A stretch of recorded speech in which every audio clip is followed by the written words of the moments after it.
Hi, Sushi. Hi. I'm taking over for Dr. Wilson just for a couple of days while she's off.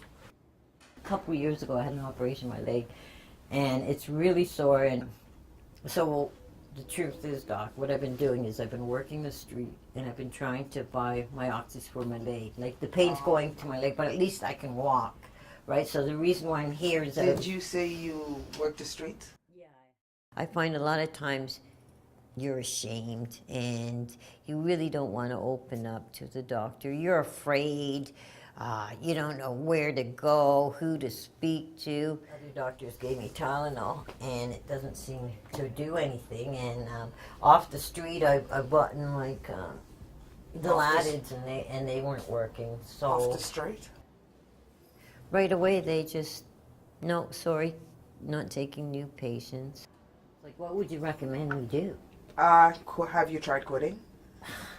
No, you know what? I've tried that, and right now it's There is been a 2 really days. great program that I know of. If you're going to send me to either go on to methadone or go into a rehab, you know what? I'm not ready yet. There's another program that's available that doesn't require that you use you know what, methadone or... Let me finish. That doesn't require that you do methadone or anything like that. It's through hypnotherapy. Have you tried that? No, you know what, Doc? I'm not ready for that. You don't seem to understand. Right now, I'm really sick.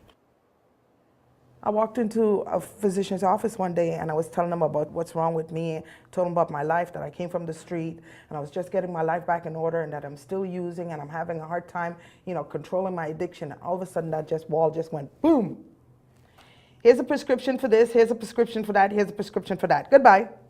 He didn't listen, all right? He jumped to the conclusion that, oh, she's just looking for drugs. Here, let me just give it to her and get her out of my office, so I can get to my real patients. No, you know what, I am not going to prescribe you. Can you recommend another doctor that can help me? No, I can't. Well, I'm you sorry. know what, Doc? Obviously, I'm not getting anywhere with you. It's extremely important not to judge or go in with a judgmental attitude. And I think the most important thing you can really do is listen. I've been practicing primary care in an inner city setting now for the last 10 years. Probably the biggest misconception doctors have about drug users are that they really don't care about their health. And my experience has been that, in fact, they really do and are interested in their own well-being and mitigating the harms that come from substance use. I think honesty is at the core of the whole harm reduction approach, and it has to be realistic. It has to be based on what people are needing, and that can only be discussed if the communication is respectful and open and centered on the person's needs. I was partying with some friends the other night. Mm-hmm. I got to be honest with you. I do Okay. drugs. Right. What kind of drugs do you do? Crack cocaine. Okay, yeah. And I also work the streets. Some Okay. friends and I got out. And have you done that long, or? I've been doing that since I was about 14, off and on since I was Okay. about 14. All right. Since you're doing sex work, when was your last pap smear? What's a pap smear? Okay, perfect. So you know what? Next week I'll book you for a pap smear and a mammogram. And right now, actually, I want to have a quick look at your back, see if you need any pain management. Harm reduction is a set of approaches and practices that aim to reduce the risk of psychoactive drug use in people who are either unwilling to quit or unable to quit. I think harm reduction is truly just patient-centered care. I think it's the way that you have a conversation with someone where you are open to actually hearing the reality of their lives, and that what you hear is not met with judgment, but rather with curiosity and understanding, so that you can help them determine what their health priorities are and find a way to work on those. A good harm reduction service would be actually quite complex. Obviously, should have access to information, tools for harm reduction. So in our case, would be safer substance use tools, whether it's injection or stem for smoking. It has to have a place that's welcoming and where people feel comfortable to come and spend time in. That's not judgmental, or people are not being seen as trouble. As soon as you start punishing people for using, they're not going to want to come back. You have to go beyond the reduction and look at the trauma that you or this person has suffered, yeah. the reason why they've been using their whole lives, right? In the reason. That's why it was. Yeah, you know, like whether whatever it What may made you sexual in the first abuse place? or whatever it was, right? Like that's the thing I think is probably one of the most important things harm reduction workers need to realize is when they're dealing with these addicts is Yeah. these people have been traumatized at some point in their life, whether it was a dirty uncle or mom or whatever it was, dad used to beat them. Like there's a reason why they're the way they That's are. true. That's true. You know? What are you running from? Yeah, they're. Yeah. I mean, we're all running from something, right? A lot to do with, I think, post What are you trying traumatic to stress forget? disorder. Yeah. People have been excluded from a lot of the health care that they need and they deserve. People who have used drugs carry a lot of stigma. Absolutely, the harm reduction approach, which is grounded in understanding where they're at, is the only way to start dealing with their important health problems. If I go to a physician and I say, listen, I'm still using, I don't want the doctor to automatically, when I say I'm still using, say to me, well, maybe you should think about abstaining. You know, to get to the abstention part, it takes a lot.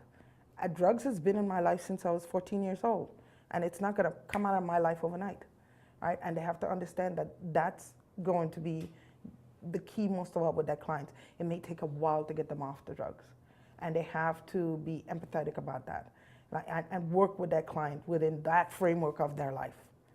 Abstinence-based services are great for those who abstain. The reality is that many people do not, and so there's a huge need for services that are informed by harm reduction principles. People have to find some flexibility here. You know, where's their compassion? Where's their common sense and understanding? You can't say to someone who uses every day, oh, you have to straighten up to come in for this service, because they'll just stay out there and they will never show up for these services and they will die on the streets that way. And that's what they're doing. You put tinfoil on a rubber band to keep it in place.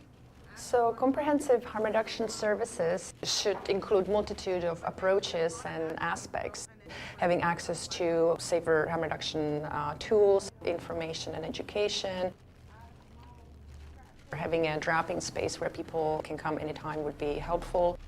Referral to resources like housing, food access, income access, having access to healthcare, whether the healthcare would be attached to the drop-in or having referrals made to a community health center. Having peer workers involved in service delivery is definitely good. Hi. Hi, how's it going? We're doing outreach. An outreach, if you need some socks tonight, love. Yes, please. Yeah, I tucked those away. I know my clients are out there, but I need a liaison to help me get access to them. And our peer workers are wonderful for that. They're health ambassadors, that's what we call them. Okay. You need a kit? Okay. Right on. Did you want stems or needles? Stems. Stems. Okay. So my job is to go out into the community and meet with people who are homeless and who are street involved. I have a backpack. I pack it full of socks and harm reduction supplies. And me and a peer worker go out into the community for a couple hours. We walk around on foot. So part of my job is to educate them about how the healthcare system works and get them linked into the healthcare system and get them linked into social services as well. Yeah, well, you gotta do what you gotta do sometimes, eh? Oh, which here, put that away. These are condoms in a little wallet. We're a bit of a connection for them, you know, where we can, you know, say, listen, you know, here's some condoms, but listen, we've got the Thursday morning drop-in for the women. Why don't you come on in and have a cup of coffee? And, you know, people they don't easily come into these places. They don't trust anything in here. They don't want you to know who they are. And certainly not going to tell you what they're doing. But because I have that experience and my peers have that experience, we're able to speak to them outside of the center type of deal. And that's what the outreach affords, that when we're on the street, we can talk about drugs openly. I need to do a full examination on you to see whatever else is wrong. You seem a little bit jaundiced. Yeah, you know what, Doc? To be honest with you, I've got a bit of Hep C and I smoke crack every now and then. So I'm just being honest with you. No, don't worry about it. Yeah, Half my okay. patients do. Oh, Don't worry God, about you it, know hon. how nice it is to get a doctor I can relate to? Connect with someone on a human level and go from there.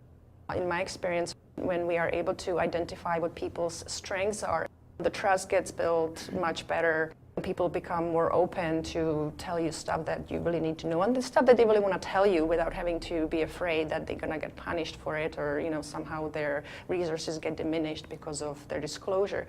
So be kind, respectful, and open-minded, and try to see the good in people.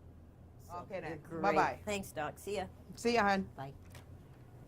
Is And it then he cut me hard to off. find a doctor who's harm reduction It's- friendly like this? It's Yeah, very, it's rare. very hard to find. You ever find a 4-leaf clover? A doctor like that? Yeah, we Actually, I have. did. Yeah, Yeah. they're awesome. And you know what? When you find a good doctor that is understanding and will help you and patient, oh my God, that's incredible. That's the best.